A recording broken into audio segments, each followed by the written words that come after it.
My grandmother was the daughter of people who were enslaved. She was born in Bowling Green, Virginia in the 1880s. Her father was born in slavery in Virginia in the 1840s. And when I was a little boy, my grandmother was always in my ear about her experience of growing up enslaved. And my sister's here with me, and our grandmother had a profound impact on us. When I would see my grandmother as a little boy, she'd come up to me and she'd give me these hugs, and she would squeeze me so tightly I could barely breathe. And then if I saw her an hour later, she'd say to me, she'd say, "Bryan, do you still feel me hugging you?" And if I said no, she'd assault me again. And I quickly learned to tell my grandmother, "Mama, I feel you hugging me all the time." And it was just this way she had about her. And when we got older, my mother would take my sister and I to Philadelphia. She fled Virginia at the turn of the century because of the lynchings and the trauma and the terror that was ravaging that part of the country. And she started her life in Philadelphia, raised my mom there. And when I would go and visit her, when we would go and visit her as children, I would always be kind of struck by the city, because we grew up in the country. And as I got older, I got more courageous, and I would explore different parts of the city, and I'd venture far and farther away from where she lived. And she would keep an eye on me, and every now and then she would warn me about things. And one day I'd been out with some boys I'd met on the street, and we'd been kind of gone a long while, and she was worried. When I got back, she told me, she said, "Now you need to watch yourself, because people will judge you by the company you keep. I trust you, but I don't know those other boys. So you just need to remember that people will judge you by the company that you keep." And my greatest regret tonight is that my grandmother is not here. Because if she was here, what I would do is I would point to Gloria Steinem, and I would point to Josh, and I would point to Jeff, and I would point to these amazing writers who have won this award, and I would ask my grandmother, "Mama, do you still think it's true that people will judge me by the company I keep?"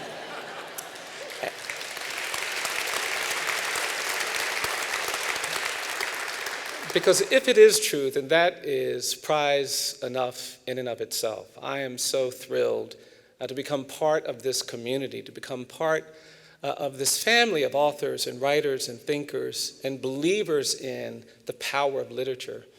You know, I wrote my book because I really think there are 4 things that we can all do to create more peace, to create more justice. I wrote my book because I'm persuaded that we all have to find ways to get proximate to the things that are creating tension and conflict and suffering and inequality. I believe there's power in proximity. I think when we choose to get closer to the spaces in our community where there's suffering and inequality, when we actually position ourselves in places where there's been abuse of power and we become witnesses, that's the only way we can actually create more peace. You can't problem solve from a distance. We get things wrong in politics because we're trying to make up solutions too far away. You hear things when you're up close. You see things when you're up close. There's power in proximity. I'm the product of someone's choice to get proximate. My sister and I started our education in a colored school, in a community where black children were not allowed to go to the public schools. Lawyers came into our community and made them open up the public school in compliance with Brown versus Board of Education. And because of that, I got to go to high school. I got to go to college. I got to go to law school. And then when I was in law school, I got to meet people who were on death row, literally dying for legal assistance. And that proximity not only told me that there was work that needed to be done, but it showed me that I had power, not power rooted in intellect, not power rooted in talent or gift, but power rooted in witness. And when you get proximate, you can become a witness to the tactics and the strategies and the power of peace. And I believe in proximity, and I think we can all get proximate. We don't have to live another world. We don't have to be a writer. We can just be proximate in the spaces where there's trouble and discord and unhappiness and suffering. The second thing that I'm persuaded that we have to do, and it's the reason why I wrote this book, is that we have to change the narratives that sustain inequality. Mass incarceration in this country was created by bad policies. We decided to deal with drug dependency as a crime issue rather than a health issue. We let our politicians begin to promote the politics of fear and anger. They've been competing with each other over who can be the toughest on crime. We created mandatory sentences. We did a lot of just damaging things. But the real threat is the narrative, that idea that we should stay angry and we should stay afraid. And I will tell you, whenever a country, whenever a community makes decisions rooted in fear and anger, you will abuse other people. Fear and anger are the enemies of peace, and we have to fight against fear. We have to fight against this judgment that is rooted in anger and bigotry, and that narrative has to change. I also think we have to change the narrative in this country about race. We've all been infected by a disease, this disease rooted in a narrative of racial difference. For me, the great evil of so much of what we are dealing with is this narrative, and we have to change the narrative. We have to talk about things we haven't talked about. I love Margaret's book because I believe we have to talk about slavery in America. We never had the conversation we should have had 100 years ago, 50 years ago, and because of it, we're still burdened by this legacy that slavery has created. The great evil of American slavery for me was not involuntary servitude, was not forced labor. The great evil of American slavery was the narrative of racial difference we created, the ideology of white supremacy we created to legitimate slavery. And we never did anything about that. If you read the 13th Amendment, there's nothing in there about the narrative of racial difference. There's nothing in there about the ideology of white supremacy. And because of that, I don't believe slavery ended in 1865. I think it just evolved. It turned into decades of racial hierarchy and terrorism, and it resulted in lynchings and terrorism. Older people of color come up to me sometimes, they say, Mr. Stevenson, I get angry when I hear somebody on TV talking about how we're dealing with terrorism for the first time in our nation's history after 9/11. So we grew up with terror. We had to worry about being bombed and lynched every day of our lives. The demographic geography of this state, of this nation, was shaped by terror. The African Americans in Dayton and Cincinnati and Cleveland and Chicago and Detroit, in Boston and New York did not come to these communities as immigrants looking for new opportunities. They came to these communities as refugees and exiles from terror, and we haven't told that story. Even civil rights, I get worried. I hear people talking about the civil rights, and we're so celebratory. And I worry about that because we haven't dealt with the fact that for decades in this country, we humiliated people of color. We burdened people, we battered people, we excluded people. My parents were humiliated every day of their lives. Every time they had to see that sign that said white and color, there was an injury. We told black people, you're not good enough to vote, you're not good enough to go to the schools with us, and we haven't dealt with that. I think we needed truth and reconciliation at the end of the civil rights movement, and we didn't do it. And because of that, we are now burdened with a presumption of guilt that follows too many people. It's why that young man was shot and killed in a Walmart. It's why there is such angst and insecurity, and we have to change the narrative. We can't get to peace until we understand the narratives of bigotry and exclusion. But the third thing for me is hope. I wrote this book because I'm ultimately persuaded that we have to be more hopeful about what we can do. I believe things I haven't seen. I have to. I believe that we've got to find ways to resurrect our hope. I am persuaded that hopelessness is the enemy of peace. It is the enemy of justice. Injustice prevails where hopelessness persists. And if we don't find ways to stay hopeful, the society that's most dangerous is the society made up of people who don't think that things can get better, who don't believe that they have the power to make a difference. That is the recipe for abuse of power. And I wrote this book because I'm persuaded if we can get people to choose to get proximate, change narratives, and do hopeful things, we can create more peace. But the final thing, the fourth thing that I wrote this book about is because I believe that if we really want to create peace, if we really want to create more justice, we can't just get proximate, we can't just change narratives, we can't just be hopeful, we've got to do uncomfortable things. That's the fourth thing.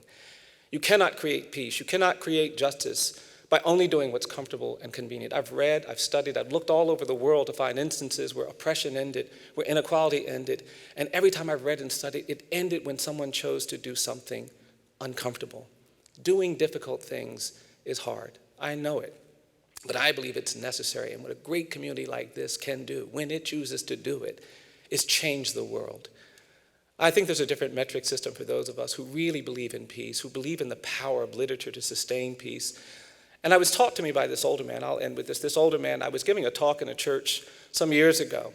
And this older man came into the church, and he was sitting in a wheelchair staring at me the whole time I was talking. He had this very stern, angry look on his face. And I was worried about him because he just looked at me so intensely. He had me a little unnerved, and I was trying to get through my talk, but he kept staring at me. And I got through the talk, and people came up. They were very nice. They were very appropriate, but that man kept staring at me. And when everybody else left, he got a little boy to wheel him up to me in the middle of this church. And this older black man in this wheelchair came up the aisle of that church with this very stern, almost angry look on his face. And when he got in front of me, he put his hand up and he said, "Do you know what you're doing?" And I just stood there. And he asked me again, he said, "Do you know what you're doing?" And I stepped back and I mumbled something. I don't even remember what I said. He asked me one last time. He said, "Do you know what you're doing?" And then he looked at me and he says, "I'm going to tell you what you're doing." And that older black man looked at me. He said, "You're beating the drum for justice. You keep beating the drum for justice." And I was so moved. I was also really relieved because I just didn't know. Then he grabbed me by my jacket and he pulled me into his wheelchair. He said, "Come here, come here, come here. I'm going to show you something." And this older man turned his head. He said, "You see the scar I have behind my right ear?" He said, "I got that scar in Greene County, Alabama in 1963 trying to register people to vote." He turned his head. He said, "You see this cut I have down here at the bottom of my neck?" He said, "I got that cut in Philadelphia, Mississippi, 1964 trying to register people to vote." He turned his head. He said, "You see this dark spot? You see that bruise?" He said, "Got my bruise in Birmingham, Alabama, 1965 trying to register people to vote." And then he looked at me. He says, "I'm going to tell you something, young man." He said, "People look at me. They think I'm some old man sitting in a wheelchair covered with cuts and bruises and scars." He said, "But I'm going to tell you something." He said, "These aren't my cuts. These aren't my bruises. These aren't my scars." He said, "These are my medals of honor." And I will tell you something, that I believe that when we do the things that are necessary, when we get proximate, when we change narratives, when we stay hopeful, when we do uncomfortable things, we'll get nicked a little bit, we'll get cut. But that's how we create peace. I believe really simple things. I believe that each person is more than the worst thing they've ever done. I think if somebody tells a lie, they're not just a liar. I think if someone takes something, they're not just a thief. I think even if you kill somebody, you're not just a killer. And the other things you are is what a just society must find.